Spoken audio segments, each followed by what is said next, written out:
Hello, women. This is part 2 to I quit homeschooling to be a better mother. Okay, so as fate would have it, finding my daughter the perfect school was not so easy.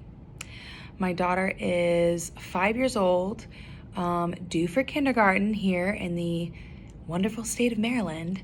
And kindergarten here in 2022 means a full day, a full work day worth of school, which goes against my intuition. I think I shared a little bit about that in my previous video, but one of the main reasons why I want to be the the ultimate authority over my child's education is the fact that it is so long of a day.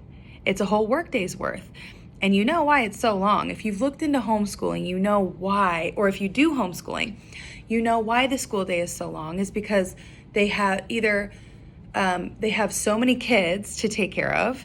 They have a set curriculum that they absolutely must teach them to be civil in society, or it's some kind of college preparatory situation where they're very competitive with education and try to really make the kids absorb everything throughout those 8, 9, 10, 11, 12, 1, 2, 3. That's 8 hours.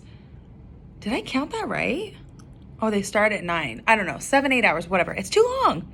It's too long, especially for a child of 5 years. So I think in my previous video, I shared that I sent her to this alternative school, private school, out here 30 minutes away. It didn't work out. It did not work out. She would wake up in the middle of the night saying, I don't want to go to school. I don't want to go to school. She would cry. And she would, any time throughout the day on the weekend when you would mention school, she would just start crying and she would have this look of fear in her eyes. And, I talked to the school and everything, and it was just, she adapted while she was there. But her true feelings, were that she said it's too long. That's what she said. And I didn't ever really talk to her about my idea that the school day was too long. So I thought it was confirming my intuition. And was it inconvenient? Was it a disappointment? Was it a letdown after I thought that I had something figured out? Yeah. But my duty as her mother, as the person that God entrusted to be her primary caregiver, right? I'm just going to have to work a little bit harder for a while until I figure something else out. I believe that, if you've heard me talk about this before, I believe that we have soul contracts with our children. And we have duties to them, and when they're older, they have duties to us. And it's a very sacred relationship, this mother-child relationship. The father-child one is also sacred, but it's different, right? And I'm only talking about my perspective here. So it wasn't a right fit, and it was a competitive school, it was called a college preparatory school, and that I had overlooked. But anyways, they were trying not to let us out of the situation. So I had to really emphasize on, the values they said they had as a school and get her out of there. And we lost a lot of money. And I do it again. A lot of being a mother is creatively trying to figure out solutions that you don't know are going to work when you're doing them. And you can feel a little bit mad trying to go about this, trying to navigate, motherhood. And it's all part of it, I don't just mean to smile after I say we lost a bunch of money, but I really try to roll with the punches because just strap down for a couple more months and try to recover that or try to offset it or whatever. But, it's what are you going to do? You take risks, you try things, and if they don't work, what are you going to do? You just going to, for myself, was I just going to force her to keep going and tell her that, I know you're crying and stuff, but just get through it. I know you're telling me what's wrong and my intuition is telling me the same thing, but it's more convenient for me and more convenient all around if you just stick through it, okay? And that's what they would keep telling me, is that, oh, she'll get used to it. Why don't you send her for half days? And I told you it's 30 minutes away, right? So I'm like, yeah, like I don't have anything else to do at all. So I'm just going to drive 30 minutes to school, to, drop her off for a couple hours, and I'm going to come back and pick her up, and let's just do that every day. Like, it wasn't going to work. And so I had to figure out something else. I knew for a fact that I needed to distribute her energy amongst people in the community. And I am really trying to reframe how I'm thinking as like, I'm creating my little village. It doesn't look like the old village, but these are village members, and I am outsourcing some of the job to them.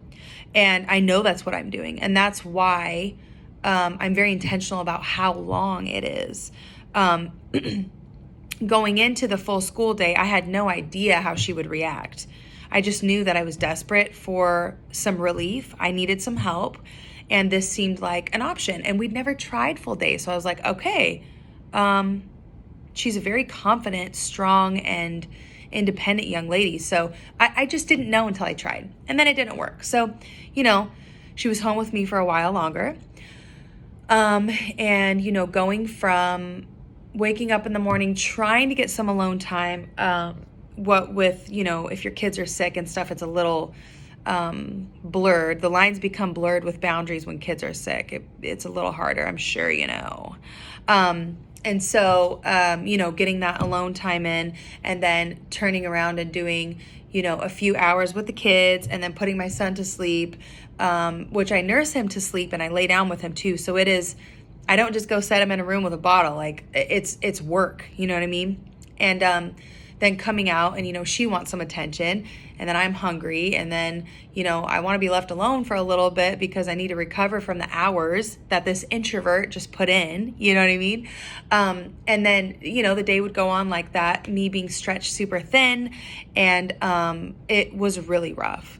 But with my husband's partnership, of course, we found a half day program. They are virtually unheard of here where I live. So I was like, okay, let's get her in. Let's do it. It's just for the morning. And so I'm like, okay, this is just like her preschool. I'm feeling pretty good about this. I didn't feel any apprehension. It's only like 10 minutes away from our house. So I felt pretty good about that. And we started her a couple weeks ago, and so far, so good. She has not cried once about this. She feels good about it. She's communicating with me things that she needs. Like one time she wanted to hold the teacher's hand, or she wanted me to walk her to her classroom. She cried once. I think it was on her second day. But as she was crying and I gave her a kiss, she was walking away from me as she was crying. I wasn't like, here, take her, I gotta go. I was standing there, and I gave her a kiss, and I was telling her good things, and she walked up to her teacher while she was crying, and I was proud of her. I mean, everything in life isn't always easy. Even if you're 5, there's going to be a certain amount of push and pull between parents and children, because parents also have needs. No matter how intentional you are, or how, a freaking whatever super mom you want to be, which is not my style around here. But I'm saying, like, no matter how good you want to do, you still have needs. You can't erase that because you're a human organism. you can't. So you might as well embrace it, and you might as well, have some faith that, the kids can be taken care of by other people sometimes, or regularly, if you ask me. I spend tons of time with my kids. There's not something anybody can tell me about them that I don't know.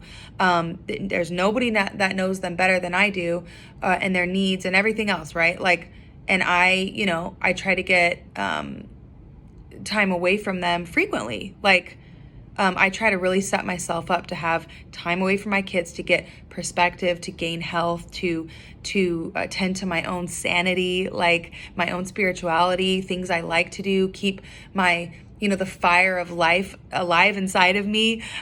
Because, us moms, especially stay-at-home moms, we don't have to be robots. So, let's not act like that then. It can be easy to get swallowed up in it, but I would encourage you to try to get some help. So anyways, that is where we are at in the journey now. Started out homeschooling with a co-op and all that.